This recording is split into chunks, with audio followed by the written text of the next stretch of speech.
स्वागत है आपका। यूपी लाइव देख रहे हैं आप। लखनऊ में मुख्यमंत्री योगी आदित्यनाथ ने बाल विकास एवं पुष्टाहार विभाग की समीक्षा बैठक कर यूपी के बच्चों और महिलाओं के कल्याण को नई दिशा दी है। मुख्यमंत्री ने पोषण और विकास योजनाओं को और मजबूत करने के सख्त निर्देश भी दिए हैं। पूरी खबर रिपोर्ट में देखिए।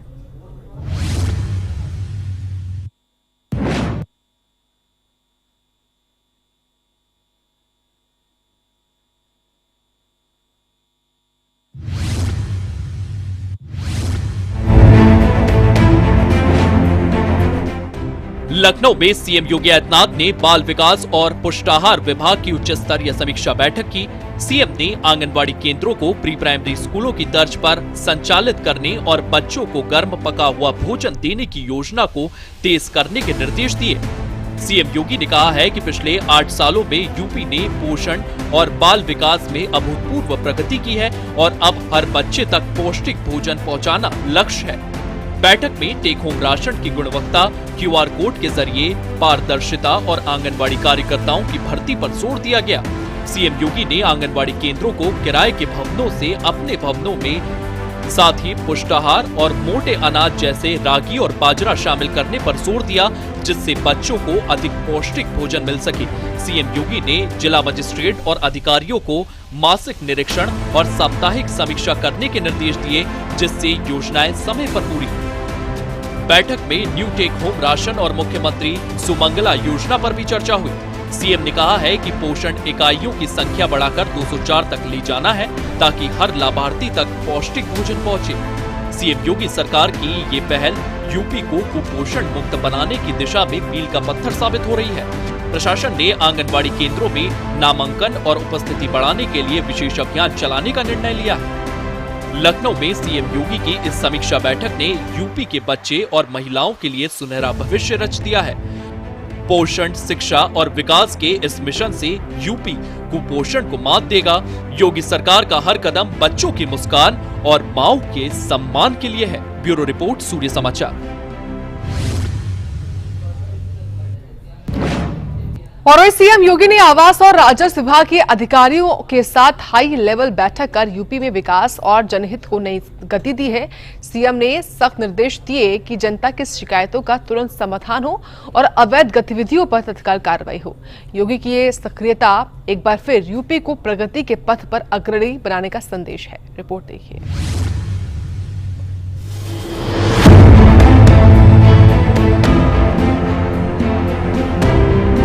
लखनऊ स्थित मुख्यमंत्री आवास पर सीएम योगी आदित्यनाथ ने आवास और राजस्व विभाग के अधिकारियों के साथ महत्वपूर्ण समीक्षा बैठक की। सीएम ने आवासीय परियोजनाओं में धोखाधड़ी, खासकर अंसल ग्रुप की शिकायतों पर सख्त रुख अपनाया।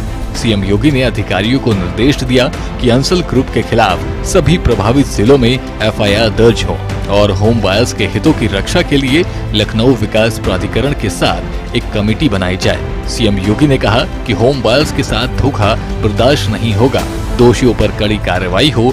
इसके अलावा सीएम ने smart city projects, slum rehabilitation और मल्टी लेवल हाउसिंग प्रोजेक्ट को समय पर पूरा करने पर जोर दिया। राजस्व विभाग की समीक्षा में सीएम ने जनता के राजस्व वादों जैसे भूमि विवाद और अतिक्रमण को मिशन मोड में निपटाने का आदेश दिया। सीएम योगी ने लेखपाल, राजस्व निरीक्षण और नायब तहसीलदार के रिक्त पदों पर जल्द भर्ती करने और डिजिटल प्लेटफॉर्म के जरिए पारदर्शिता बढ़ाने को कहा। मुख्यमंत्री ने अधिकारियों से कहा कि जनता को बार बार दफ्तरों के चक्कर न काटने पड़े। सीएम योगी की इस सक्रियता को विकास और न्याय का संगम बता रही है। सीएम ने हाल ही में अयोध्या में राम मंदिर की व्यवस्थाओं और गंगा एक्सप्रेसवे पर वायुसेना के शो की भी समीक्षा की थी। इस बैठक में यूपी में आवास और राजस्व विभाग की कार्य प्रणाली को और मजबूत करने का रोड मैप तैयार किया।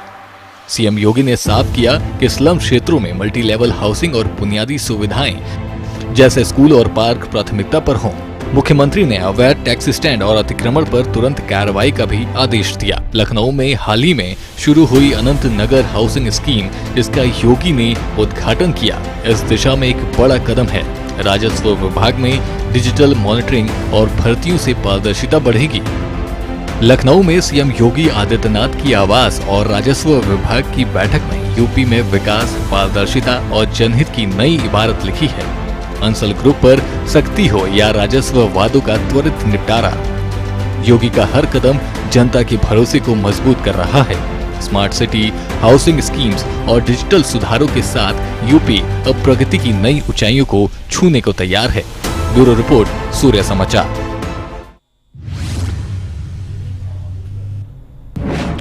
सिद्धार्थनगर में भारत नेपाल सीमा के पास अवैध अतिक्रमण पर योगी सरकार का पीला पंजा गरजा है। यहां पर पीपरा गांव में सरकारी जमीन पर बने एक अवैध मदरसे को जिला प्रशासन और पुलिस ने कार्रवाई कर ढहा दिया। केंद्र सरकार के निर्देश पर 1.5 किलोमीटर सीमा क्षेत्र में अवैध कब्जों को हटाने की मुहिम तेज हो गई है। रिपोर्ट देखिए।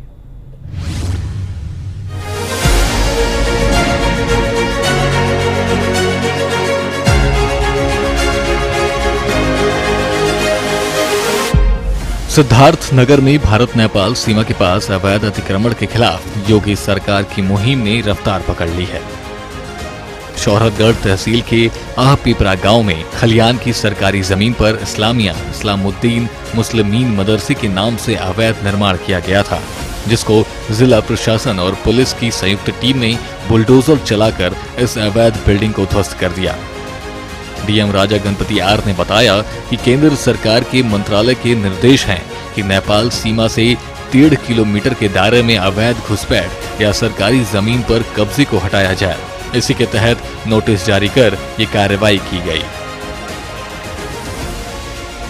देखिए, भारत सरकार का निर्देश के क्रम से जो गृह मंत्रालय का निर्देश करते हैं, इंडो नेपाल बॉर्डर से सटा हुए 15 किलोमीटर के अधीन जितना भी अवैध अतिक्रमित सरकारी जमीन पे है उसका नियमानुसार नोटिस देते हुए खाली करने का निर्देश मिला। उसके क्रम जनपद स्तर से जिला प्रशासन सिद्धार्थनगर के माध्यम से पिपरा गांव में स्थापित एक अवैध इमारत को मदरसे का रूप में था, उसका हम लोगों ने डेमोलिशन किया गया। पुलिस प्रशासन और जिला प्रशासन का संयुक्त रूप में मतलब कार्रवाई की। इसके बाद जी आगे भी कोई दस्तीकरण होना है? देखिए, अवैध अतिक्रमण किसी भी रूप में है तो फिर इसको हटाना और नियमानुसार कार्रवाई करके नियमानुसार नोटिस वगैरह देके पक्षों को सुन के कार्रवाई करना जिला प्रशासन का माध्यम से किया जाएगी और आगे भी कार्रवाई करेगी। सिद्धार्थनगर में ये कार्रवाई कोई पहली घटना नहीं है। जिले में अब तक 625 अवैध अतिक्रमण चिन्हित किए गए हैं, जिनमें से 120 पर कार्रवाई पूरी हो चुकी है। नौगढ़ तहसील के चिनमनवा गांव में 2 अवैध मकान ध्वस्त किए गए, जबकि नौगढ़ में 5 और शौहरतगढ़ में 6 अन्य अवैध जगहों को चिन्हित किया गया है। सिद्धार्थनगर में 17 अवैध अतिक्रमण, जिनमें 3 मस्जिदें और 4 मदरसे शामिल हैं, पर कार्रवाई शुरू हो चुकी है। ये अभियान 25-27 अप्रैल से शुरू हुआ, जिनमें बहराइच, श्रावस्ती, महाराजगंज और बलरामपुर जैसे सीमावर्ती जिलों में 250 से ज्यादा अवैध निर्माण हटाए गए। बहराइच में 117 और श्रावस्ती में 119 अतिक्रमण हटाए गए, जबकि 33 गैर मान्य प्राप्त मदरसों को सील किया गया। सीएम योगी ने साफ किया कि सीमा पर अवैध निर्माण या गैर कानूनी गतिविधियां बर्दाश्त नहीं की जाएंगी। ये कार्रवाई भारत नेपाल की 700 किलोमीटर लंबी खुली सीमा पर सुरक्षा को मजबूत करने का हिस्सा है, जो सिद्धार्थनगर, महाराजगंज और बहराइच जैसे 7 जिलों से होकर गुजरती है। सशस्त्र सीमा बल और जिला पुलिस की निगरानी में ये अभियान चल रहा है। लखनऊ में सीएम योगी ने हाल ही में आवास और राजस्व विभाग की समीक्षा की, जहां उन्होंने अतिक्रमण और भू माफियाओं पर सख्ती के निर्देश दिए। सिद्धार्थनगर के आह पिपरा गांव में अवैध मदरसों पर बुलडोजर की कार्रवाई ने योगी सरकार की जीरो टॉलरेंस नीति को फिर साबित किया है।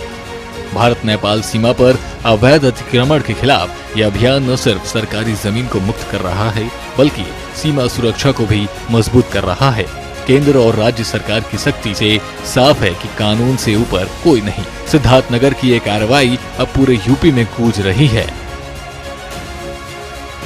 ब्यूरो रिपोर्ट, सूर्य समाचार।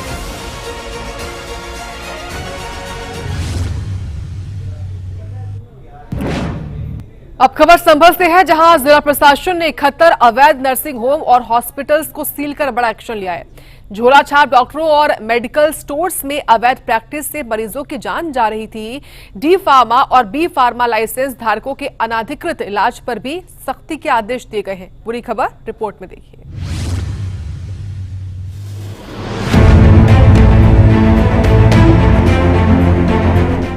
संभल में मरीजों की जान से खिलवाड़ करने वाले झोलाछाप डॉक्टरों पर योगी सरकार का हंटर चला है।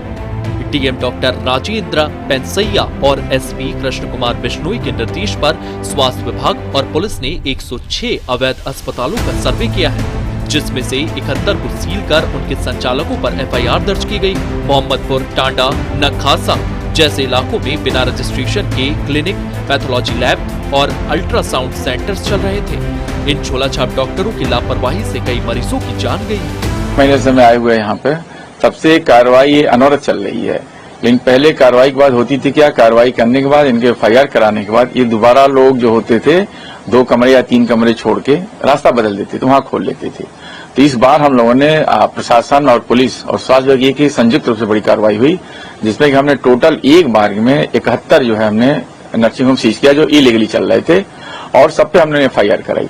इसके बाद भी हम लोगों ने करीब 12-13 और हमने फिर सीज करी है, और उस पर भी मैंने कार्रवाई करी है। तो ये कार्रवाई हमारी अनवरत चल रही है।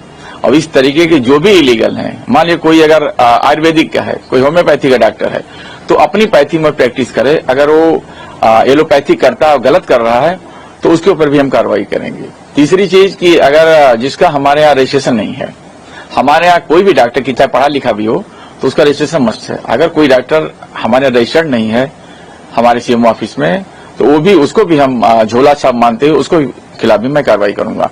तो हमारे टोटल 120 हॉस्पिटल जो है वो रजिस्टर्ड हैं। इसके अलावा जितने भी चल रहे हैं, एक सूची मैंने प्रकाशित भी करवा दी है कि इसके अलावा कोई भी अस्पताल चल रहा है तो वहां लोग इलाज नहीं कराएं, और वो झोला छाप की श्रेणी में आते हैं। मेडिकल स्टोर में अवैध प्रैक्टिस का भी खुलासा हुआ है। आंखों के डॉक्टर और D pharma, B pharma licence धारक बिना चिकित्सा डिग्री के पीछे के कमरों में मरीजों को देख रहे थे और इंजेक्शन भी लगा रहे थे, जिससे कई मौतें भी हुई हैं। डीएम ने सख्ती बरतते हुए आदेश दिया है कि डी फार्मा या बी फार्मा लाइसेंस केवल दवा बिक्री के लिए है, इलाज के लिए नहीं। स्वास्थ्य विभाग की टीम अब मेडिकल स्टोर्स की मार्किंग कर रही है। ऐसी प्रैक्टिस पर पूरी तरह रोक लगाई जाएगी। मैं हम लोगों के पास 3 की शिकायत आई थी कि जहाँ से इंजेक्शन के बाद मौत हुई, तीनों को हम लोगों ने सीज किया और कार्रवाई करते हुए इसमें तीनों को जेल भेजा गया। एक तो इसमें ऐसा था, उसके ऊपर 4 एफआईआर थी। इसके बाद भी वो बार बार बदल के खोलता था, तो उसमें तो पति पत्नी दोनों को जेल भेजा गया। जबकि कोई उसके पास भी कोई डिग्री नहीं थी, स्टाफ नर्स थी, वो डिलीवरी कराती थी। अन्य से डिलीवरी कराने के बाद कॉम्प्लिकेशन होने के बाद वहां पर मृत्यु हुई। तो लोगों ने आरोप लगाया इन्होंने गलत इंजेक्शन लगा दिया, इसकी वजह से मृत्यु हुई। एक ऐसे और झोला छाप था जहाँ के एक बच्चे को इंजेक्शन लगाया, उसको डायरिया हो रही थी, इसके बाद उसकी मृत्यु हो गई। तो बच्चा वो काफी सीरियस बच्चा था वो, जबकि उसको इंजेक्शन नहीं लगाना था। लोगों ने आरोप लगाया तो हमने उसकी भी सीज कराई। इस तरीके जो ये कहते माफिया कहते हैं, मेडिकल माफिया होते हैं कि इनको लाख आप कहो लेकिन ये अपना रास्ता बदल देते हैं। आज ऊपर थे, कल नीचे इन्होंने अपनी नर्सिंग होम खोल ली इन्होंने, या तो 4 कमरे बदल दिए या उन्होंने बोर्ड हटा दिया। अभी आप ये देखने में आ रहा है कि लोग अपना बोर्ड हटा दे रहे हैं और बगल वाले मोहल्ले में जाके पीछे कहीं गांव में अपने घर के एक तो नर्सिंग होम ऐसा हमने सीज किया कि जो घर के अंदर चलता था, सामने परिवार रहता था, पीछे नर्सिंग होम चलाता था, तो उसको भी मैंने बंद करा। इसके खिलाफ एफआईआर कराते हुए उसको भी जेल भेजा गया है। इस कार्रवाई ने संभल और आसपास के जिलों में हड़कंप मचा दिया है। सीएमओ डॉक्टर तरुण पाठक ने बताया है कि अवैध सिजेरियन, सर्जरी और प्रसव के मामले सामने आए, जिसमें महिलाओं और नवजातों की मौत हुई है। हयातनगर में एक झोलाछाप हॉस्पिटल में गलत ऑपरेशन से प्रसूता की मौत का मामला भी सुर्खियों में रहा। डीएम ने एम्बुलेंस माफिया और अवैध रेफरल रैकेट पर भी नकेल कसने के निर्देश दिए हैं। संभल में 71 अवैध नर्सिंग होम और हॉस्पिटल पर ताला लगाकर प्रशासन ने झोलाछाप डॉक्टरों को सख्त संदेश दिया है। मेडिकल स्टोर में अवैध प्रैक्टिस और लापरवाही से होने वाली मौतों पर भी अब शिकंजा कसेगा। डीएम और एसपी की इस कार्रवाई ने मरीजों की जान बचाने की मुहिम को नई ताकत दी है। ब्यूरो रिपोर्ट, सूर्य समाचार।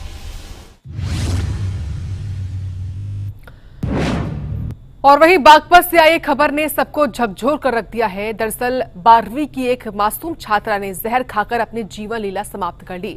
थाना खेखड़ा पुलिस ने इस मामले में तुरंत एक्शन लिया है और मुकदमा दर्ज करके जांच शुरू कर दी है। आखिर क्या वजह थी कि एक नन्हा सा सपना इस तरह टूट गया, रिपोर्ट में देखिए।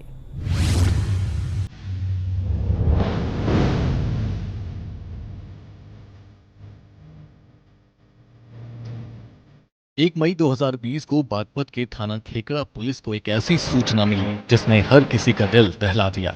12वीं कक्षा की छात्रा ने जहरीला पदार्थ खा लिया। परिजनों ने इलाज के लिए तुरंत अस्पताल ले गए, लेकिन डॉक्टरों की तमाम कोशिशों के बावजूद उसकी सांसें थम गई। इस मासूम की मौत ने पूरे बागपत को सदमे में डाल दिया। थाना खेकड़ा पुलिस ने परिजनों की तहरीर के आधार पर मुकदमा दर्ज कर लिया और सबूतों की बारीकी से जांच शुरू कर दी है। अवगत कराना है कि दिनांक 1 मई 2025 को थाना खेगड़ा को सूचना प्राप्त हुई कि एक 12वीं के छात्र ने किसी विषैले पदार्थ का सेवन कर लिया है, जिसकी उपचार के दौरान मृत्यु हो गई है। परिजनों द्वारा दी गई तहरीर के अनुसार मुकदमा पंजीकृत किया जा रहा है तथा साक्ष्य संकलन कर अग्रिम विधिक कार्रवाई की जाएगी। थाना खेकड़ा की पुलिस ने आश्वासन दिया है कि हर पहलू को खंगाला जाएगा और इंसाफ के लिए कोई कसर नहीं छोड़ी जाएगी। बागपत के इस छोटे से कस्बे में ये घटना न सिर्फ एक परिवार का दर्द है, बल्कि समाज के लिए एक बड़ा सवाल भी खड़ा करती है। आखिर क्यों एक युवा बेटी को ऐसा कदम उठाना पड़ा? क्या स्कूल, परिवार या समाज कहीं न कहीं चूक गया? बागपत पुलिस ने इस मामले को गंभीरता से लिया है। थाना खेकड़ा की टीम दिन रात सबूत जुटाने में जुटी है। स्थानीय लोग भी इस घटना से आहत हैं और मांग कर रहे हैं कि ऐसी घटनाओं को रोकने के लिए ठोस कदम उठाया जाए। बागपत के डीएम और एसपी ने भी इस मामले में तुरंत जांच के आदेश दिए हैं। बागपत की इस बेटे की खामोशी अब चीख बनकर इंसाफ मांग रही है। थाना खेकड़ा पुलिस का वादा है कि सच सामने आएगा और दोषियों को सजा मिलेगी। लेकिन ये घटना हमें सोचने पर मजबूर करती है कि हमारे बच्चों के सपनों को टूटने से कैसे बचाएं। यह सिर्फ एक परिवार का नुकसान नहीं, बल्कि पूरे समाज के लिए एक सबक है। ब्यूरो रिपोर्ट, सूर्य समाचार। और वहीं बनारस के दशाश्वमेध घाट पर गंगा सप्तमी का पावन पर्व धूमधाम से मनाया गया। लाखों श्रद्धालुओं ने मां गंगा में डुबकी लगाकर पुण्य कमाया। मान्यता है कि इस दिन गंगा स्नान से सारे पाप धुल जाते हैं और जीवन में सुख समृद्धि आती है।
और वहीं अयोध्या में श्री राम जन्मभूमि मंदिर निर्माण समिति की 2 दिवसीय बैठक ने रामनगरी के भविष्य को नई दिशा दी है।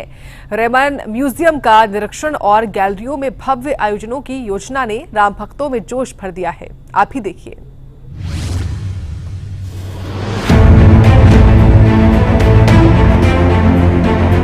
अयोध्या में श्री राम जन्मभूमि मंदिर निर्माण समिति की 2 दिवसीय बैठक का दूसरा दिन भी राम भक्ति और विकास के नाम रहा।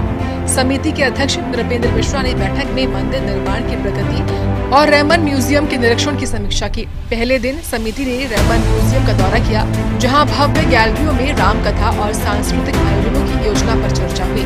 ये गैलरियां राम भक्तों को प्रभु श्री राम की जीवन गाथा को जीवंत रूप में दिखाएंगी।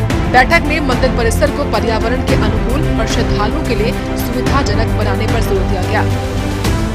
कल हम लोगों ने रामकथा संग्रहालय में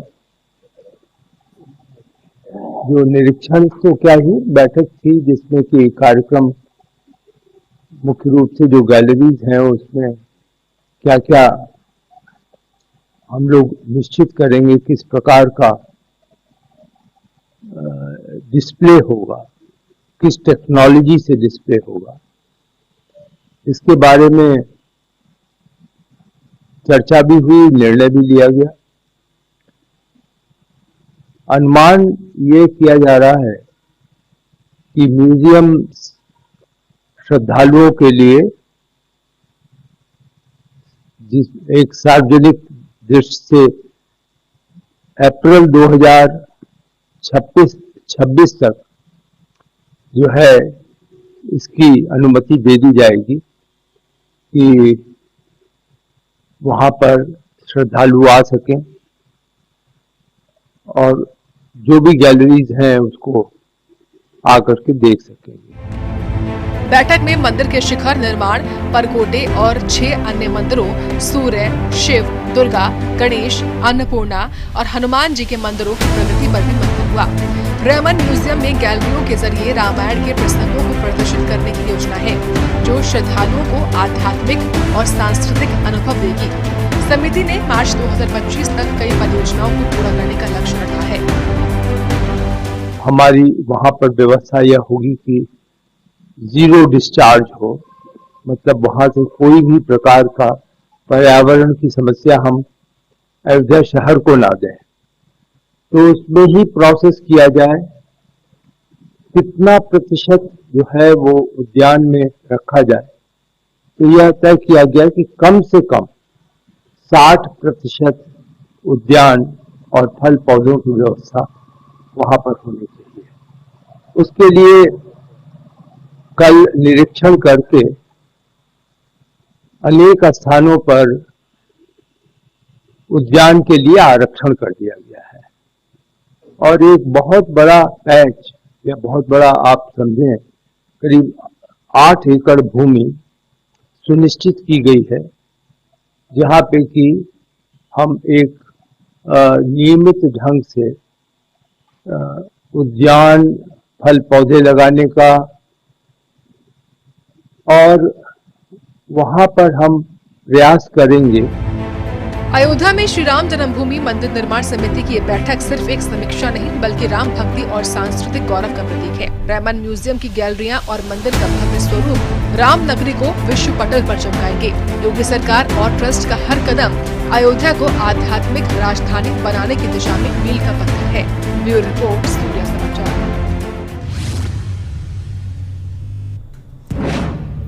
और यहाँ पर वक्त ब्रेक का हुआ है। ब्रेक के बाद खबरें लगातार जारी है।